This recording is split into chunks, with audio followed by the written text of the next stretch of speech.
G'day guys, welcome back to another episode of Making Strides School of Facts stuff. Today we will be talking about multiple sclerosis. MS is a potentially disabling disease that affects the central nervous system and affects global neurological function. It's the most common neurological and progressive condition and currently affects 26,000 Australians. While the specific causes of MS are unknown, it's classed as an autoimmune disease that develops from an interaction between the individual's genetics and what is currently unidentified environmental factors. The following risk factors are associated with increased incidence of MS. Women are more than 2 to 3 times more likely than men to have relapse-remitting MS. If one of your parents or siblings has had MS, you're at higher risk of developing the disease. A variety of viruses have been linked to the later development of MS, including Epstein-Barr, the virus that causes infectious mononucleosis. MS is more common in temperate climates, so there's a higher incidence in countries such as Canada and the US, Australia, New Zealand, and the southern countries of Europe. Having low levels of vitamin D and lower levels of sun exposure is also associated with increased incidence of MS. There are also certain other autoimmune disorders that if you have those, you're also at increased risk for later developing MS as well. And lastly, people who love a bunger, smokers, also have higher risk of developing MS at any stage in their life. The 3 main characteristics of MS are the formation of lesions in the central nervous system, inflammation, and the destruction of myelin sheaths of neurons. In the instance of MS, immune dysfunction destroys the fatty substance known as myelin, which covers nerve fibres in the brain and spinal cord. Myelin can be compared to insulation covering around electrical wires, while its main function is to improve the transmission of the electrical nerve impulses that travel along the axons. It also plays a role in protecting the axons. As the myelin sheath is damaged and the nerve transmission is impaired, this impairs the ability for your brain and your body's periphery, so your working muscles and joints, to communicate with each other. When the myelin sheath is damaged and the nerve fibre is exposed, the messages that travel along the nerve fibres may be slowed or even blocked depending on the stage of disease progression. So let's get slightly more scientific and specific. I see what you did there. Yeah. The body's immune system contains hunter-killer cells known as macrophages and T cells, which are responsible for the detection and destruction of pathogens. In MS, the macrophages and T cells cross the blood-brain barrier and identify myelin as a foreign substance and therefore begin attacking the myelin sheaths that protect the nerve fibres. In addition, macrophages trigger for T cells to initiate inflammation by releasing cytokines and activating B cells. The B cells are responsible for producing antibodies for specific cells that are identified as a threat, which in the case of MS is the myelin. Another contributing mechanism to MS is the dysfunction of T regulatory cells. These cells, when functioning as they should, signal reduction in inflammation. In MS, the T regulatory cells do not effectively turn off the inflammation or the attack on myelin, nerve fibres, or oligodendrocytes. MS is typically diagnosed based on the presenting signs and symptoms, in combination with supporting medical imaging and laboratory results. It can be difficult to confirm, especially early on, as the signs and symptoms are very similar to other conditions. Longitudinal MRI of the brain and spine may show imaging of this demyelination, or the lesions and plaques that we were talking about, that help conclude a definitive diagnosis. So guys, there's 4 types or classifications of MS. The first being clinically isolated syndrome, or CIS, and this is where a person will have just one attack or exacerbation of signs and symptoms of MS, but there's no recurring attacks following that individual attack. Relapsing-remitting MS is characterised by unpredictable attacks or relapses of the disease, followed by periods of remission in which no new signs or symptoms appear. These stages of remission can last months to years. The neurological deficits that present during relapses may either resolve with function improving, or they may turn into chronic impairment. Primary progressive MS accounts for around 10 to 20% of all MS cases, and it's characterised by no remission after initial symptoms. The individual will experience a progressive linear decline right from the onset of their symptoms. The 4th classification of MS is known as secondary progressive. The statistic on this actually vary quite a lot in the literature, but in anywhere from 20 to 65% of of individuals with relapsing-remitting MS transition later on in the course of the disease to secondary progressive. So like primary progressive, secondary progressive is when there is no remissions between relapses, and so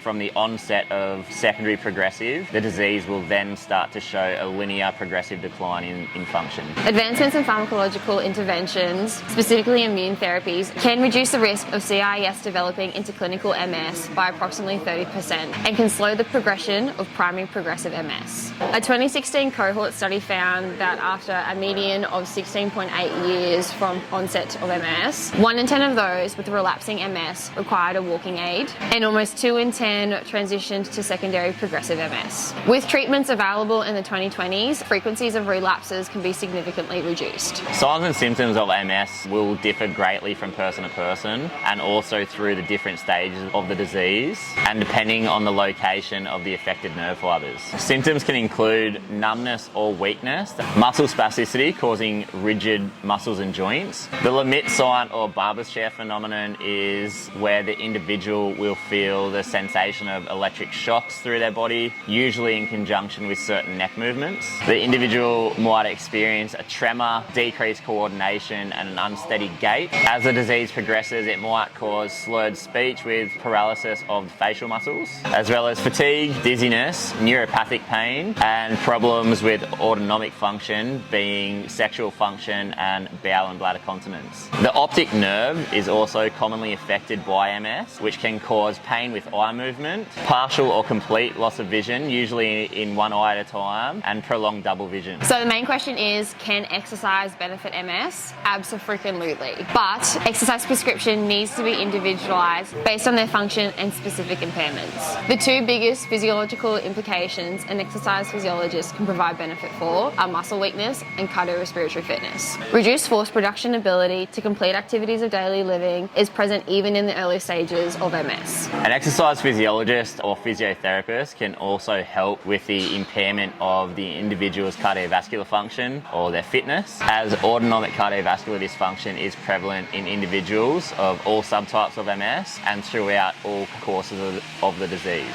Another debilitating impairment associated with MS is fatigue, with around 65 to 80% of all individuals with MS experiencing debilitating fatigue. So when we talk about fatigue, we're talking about 2 main types. Those 2 types are primary MS fatigue, which is fatigue directly related to the underlying neurological impairment caused by the disease, as well as secondary fatigue, which is due to non-disease specific factors such as sleep disturbances, cognitive impairment, depression, and physical deconditioning. We used to be concerned as exercise professionals that exercise may be associated with increased risk of relapse or exacerbation of symptoms in people with MS. However, now the research is abundantly clear this isn't the case. There is plenty of high quality controlled studies that clearly demonstrate that exercise therapy isn't associated with an increased risk of remission, nor is there an increased risk of an individual with MS experiencing an adverse effect to exercise than that of an able-bodied individual. Improvements in muscular strength and cardiorespiratory fitness in MS is associated with better balance, reduced fatigue, improved mobility, and health-related quality of life.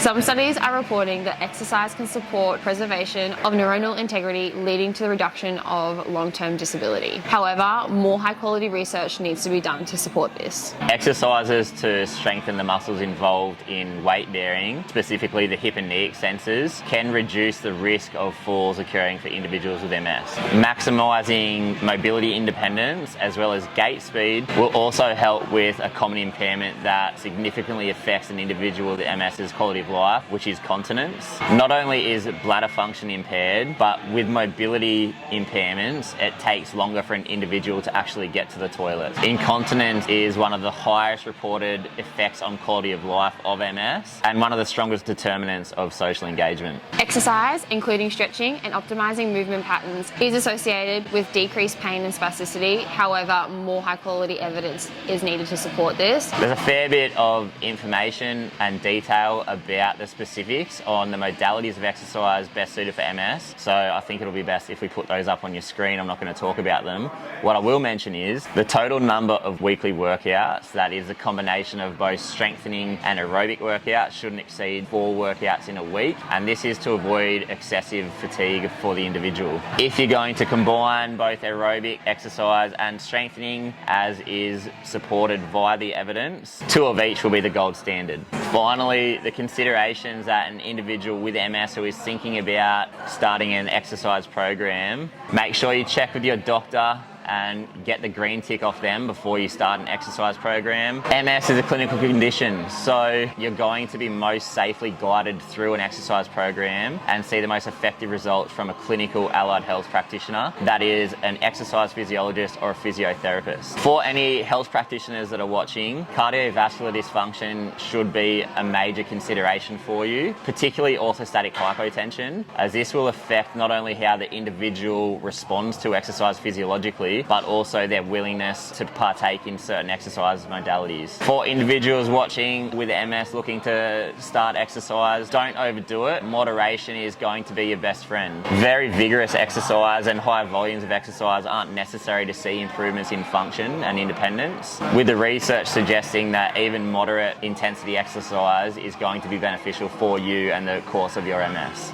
A rise in core temperature will often exacerbate symptoms, so you can manage this by controlling your environment that you exercise in, or by wearing special garments such as cooling towels. And just to reiterate, always seek guidance from an exercise physiologist or physiotherapist for optimal and safe execution of physical exercise. Thanks for tuning in to Making Strides School of Facts and Stuff, and stay tuned guys, because there's going to be more content coming your way.